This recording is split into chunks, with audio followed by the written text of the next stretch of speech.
देखिए, महामहिम राष्ट्रपति जी को कई बार हमने ज्ञापन दिया था और जजों की जो गुंडागर्दी है, जिस तरह संविधान को नहीं मान रहे ये लोग, जिस तरह से संविधान के साथ विश्वासघात कर रहे हैं, संविधान की प्रतिनिधि शासकीय आस्था की शपथ को तोड़ रहे हैं, वो सब बातें लगातार राष्ट्रपति तक, उपराष्ट्रपति जी तक, प्रधानमंत्री तक, केंद्रीय गृह मंत्री तक, कानून मंत्री तक ज्ञापन के द्वारा पहुँचा रहे हैं। 2 महीने पहले 14 मई को महामहिम राष्ट्रपति जी ने सर्वोच्च न्यायालय में 14 सवाल पूछे और आज 2 महीने से ज़्यादा हो गया है। उन 14 सवाल का जवाब देने की तरफ इन्होंने सुनवाई नहीं की है आज तक भी।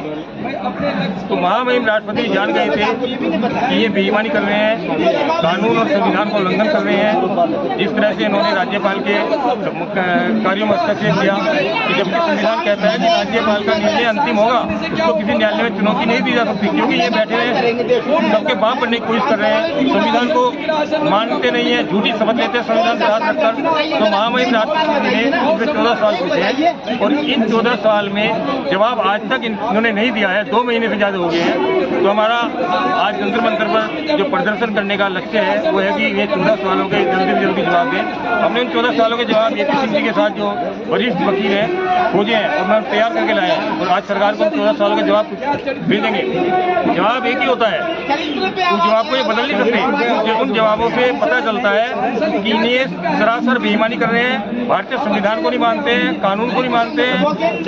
भारतीय दंड प्रक्रिया संहिता की धारा 327 है, वो कहती है कि सुप्रीम कोर्ट एक खुला न्यायालय है और खुला न्यायालय की परिभाषा दी गई है कि जो जिसके अंदर जितने लोग समा सके, समाहित हो सके, और ऐसे खुले न्यायालय में जजों को खुले में ही फैसला देना है। किंतु इन्होंने उसको 7 सालों में बंद कर दिया है। वहाँ पर केवल इनके गुलाम जज जाते हैं, इनके गुलाम मीडिया जाता है और इनके गुलाम कुछ वकील होते हैं, कपिल सिब्बल जैसे, वही लोग वहाँ पर प्रवेश कर सकते हैं। हमारे जैसा कोई व्यक्ति यदि घुसना चाहे तो ये घुसने नहीं देते। देखिए, जस्टिस वर्मा ही नहीं, यहाँ पूरी की पूरी न्यायपालिका भ्रष्ट हो चुकी है। कहते हैं कि एक मछली सारे तालाब को गंदी कर देती है, किंतु यहाँ तो सारी मछलियाँ ही गंदी हैं। सारे आप छोटे कोर्ट में चले जाओ, कोई 500 रुपये लेगा पेशकार, कोई 200 रुपये लेगा चपरासी, वहाँ सारा धंधा यही चल रहा है। और वकील कहते हैं मुझे सरकारी वकील को खरीदना है, मुझे जज को खरीदना है, ऐसा कहकर वकील भी मोटे पैसे लेते हैं। और ये सब बंदरबाट, मुझे कोई कहने में संदेह नहीं है, ये BR गवई तक बंदरबाट जारी है, इसलिए वो चुप रहता है। हमारा ये अंग्रेजी न्याय प्रणाली, अंग्रेजी चिकित्सा, अंग्रेजी शिक्षा, ये सब इस देश का कलंक है।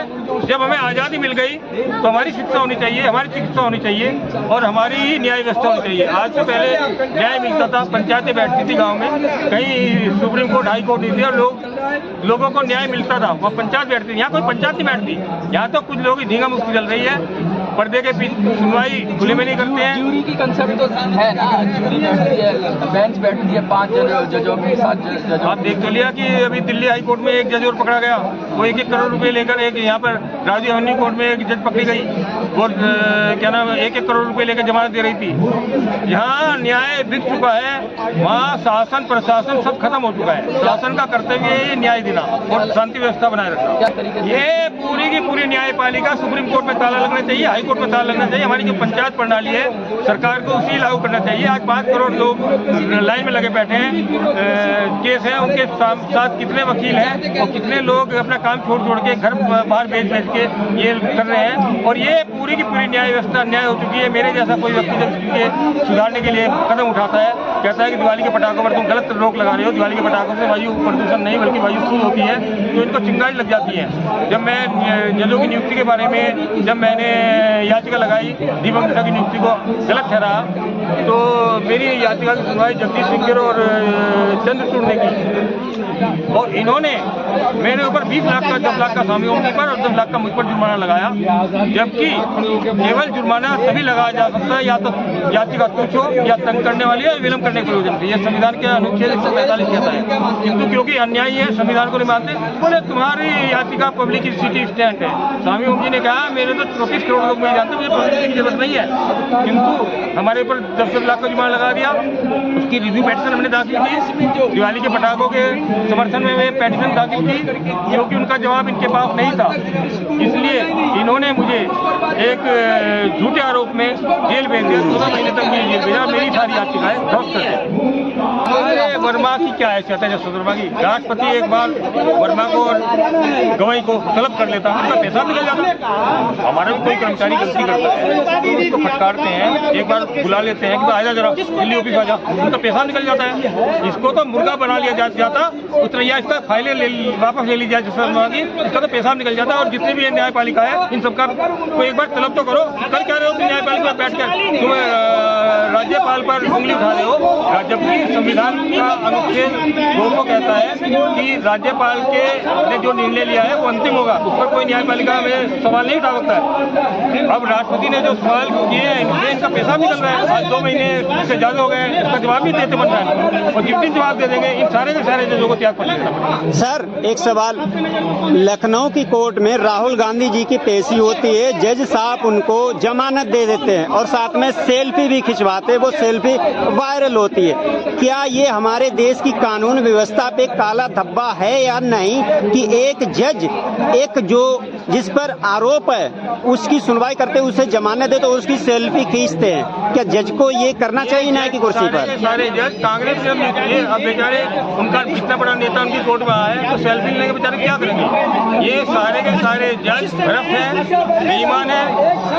और यदि जसवंत वर्मा जो अभी दिल्ली में राजीव गांधी कोर्ट में हुआ है, आपके दिल्ली हाई कोर्ट में फिर दोबारा रिश्वत का कांड हुआ है, इन सब का फैसला इन जजों ने नहीं किया है तो निश्चित रूप से इस देश की जनता की नजरों से तो जज जितने गिरे उतने गिरे ही हैं। प्रधानमंत्री राष्ट्रपति की नजरों से भी गिर चुके हैं और इस देश जुडिशियरी का खात्मा निश्चित है। ये पूरे देश को पता है कि यहाँ की न्यायपालिका हिंदू धर्म, हिंदू संस्कृति और हिंदुओं के खिलाफ काम कर रही है।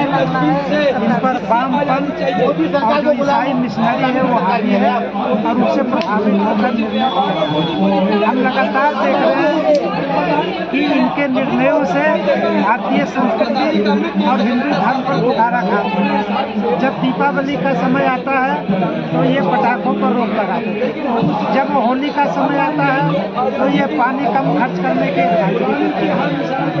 इसके साथ साथ ये हम देखते हैं कि राष्ट्र के खिलाफ जो शक्तियां काम कर रही है उसको ये बढ़ावा देते हैं। देश को तोड़ने का काम कर रहा है उसको बढ़ावा दे रहे हैं। आतंकवादियों को बिल देने के लिए रात में बैठ जाते हैं। तो यहाँ पर हम देख रहे हैं कि न्यायपालिका के द्वारा राष्ट्र विरोधियों को बढ़ावा दिया जा रहा, देश को कमजोर किया जा रहा, राष्ट्रवाद को कमजोर किया जा रहा और हिंदू धर्म और हिंदी संस्कृति पर कुठाराघात। इसलिए राष्ट्रपति महोदय से और भारत सरकार से अखिल भारत हिंदू महासभा मांग करती है जुडिशियरी पर रोक लगाई जाए और जो भी जज हिंदू धर्म और हिंदू संस्कृति के विरुद्ध निर्णय देते हैं, हिंदू धर्म और हिंदू संस्कृति के विरुद्ध कार्य करते हैं, उनको तत्काल बर्खास्त किया जाए और ऐसे जजों की नियुक्ति की जाए जो राष्ट्रवाद की भावना से प्रेरित है।